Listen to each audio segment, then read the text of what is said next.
How much of Luke's backstory are we going to see on the series? I think you'll see quite a significant amount. It'll get into who he was before he became an NYPD detective, and you'll also get into who he was before, Clary was born. So you'll get a good sense of Luke Garraway. And how does he feel about Jocelyn?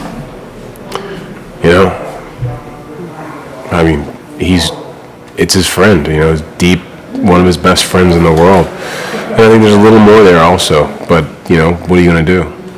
When you're into somebody and maybe they don't know, or maybe they're just not quite there yet, you kind of you write it out.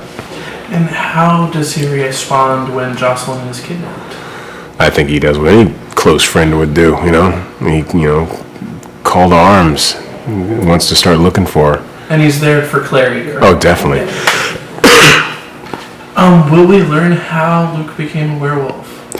I mean, if Luke is a werewolf, I think that'll definitely be covered. I think you'll definitely get a taste of what happened, but we got to see what happens first before, just in his everyday life, to see whether or not, those secrets will unfold.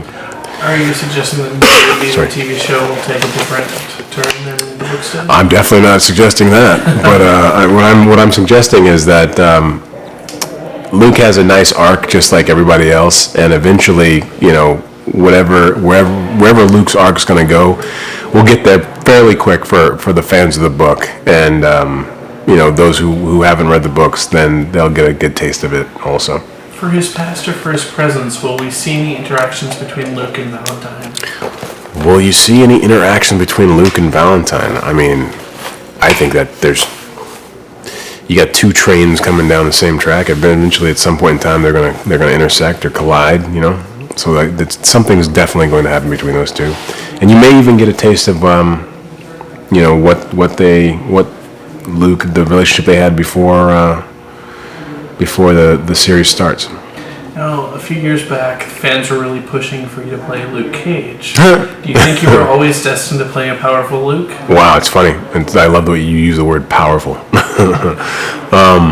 I don't know. I have a friend of mine who when I got this role, he's like, it may not be the Luke that you wanted, but you're still Luke, So I don't think like that. I just think that I was very fortunate to get this job, and I'm really looking forward to bringing this Luke to television.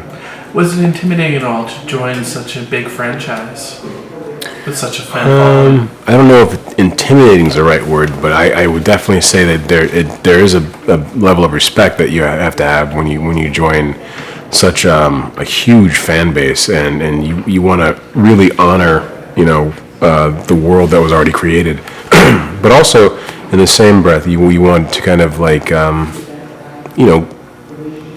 give it justice as the way television fans watch TV nowadays. It's sometimes it's like binge watching. They need the information right away, and with a book you can read it as much as you want, but you may have to wait for things, and I think TV kind of allows you to kind of get to the heart of the matter a little faster. Do you think a concept like the Shadowhunters Mortal Instruments works best for television? As compared to like a movie series. Yeah, I see. Yeah, totally. I don't know if it works better. I definitely like it better because it's my medium. So I was born on television, or grew up on television. I was molded by it, born into it. I think it just for me personally, it works better. Because you can get into the world so much more, and you can dig in and really flesh things out. Whereas in a movie, you only have 2.5 hours at the most, or maybe it goes to a sequel or a trilogy. But in a television series, you can really get into like the intricate like lives of different characters that you may not be able to do in 100-minute film.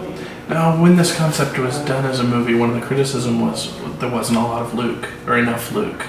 Is there a bit more Luke in the series? I think you get a good dose of Luke.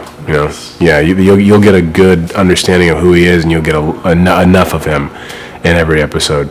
What's your favorite part of playing Luke? I think just the fact that he's a detective. I've always wanted to be a detective, so I get to play this detective who has these like cool, heightened senses. Do you have a favorite set piece on the show? Hey, we're sitting in it. This is it right here, the Jade Wolf. This little me and this little Chinese restaurant. We've been through a lot together. And will we see Luke interacting with other detectives? Oh yeah, definitely. Yeah. Cool. Yeah, other detectives that you may recognize. At least you'll recognize the names. And can you talk about some of the directors who have come onto the show, starting with McG for the pilot? Yeah, McGee's awesome. Yeah, great. he's so dedicated, and I think he really wants the product to be so polished and so amazing that he takes the time to really dig in and do the research that needs to be done. Have you had to do any green screen work or anything like that for the show? Did I? Yeah, a little bit. Yeah. Was that a new or different experience for you? No, I've done it before. I've done it, a couple of times in different shows and stuff. So yeah, I don't mind green screen at all. It's kind of fun. And who in this cast is the funniest? You mean outside of the show? When they're normal? when they're not playing the characters. Matthew Daddario. I don't think he's trying to be funny. I think it's.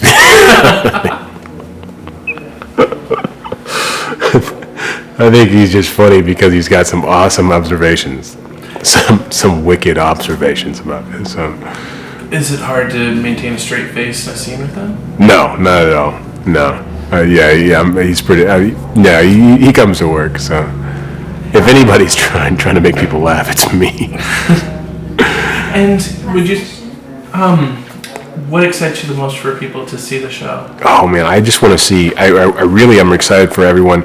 I'm excited for the fans of the book to see how the book world is kind of like transformed itself into this television world. I really want them to see how just the different aspects of the book, how we've incorporated Cassandra Clare's world into this new television world, and also the people who don't know anything about it. I'm just excited for them to see this shadow world and kind of like what goes down and between downworlders and mundanes and vampires, werewolves, warlocks, and of course Shadowhunters.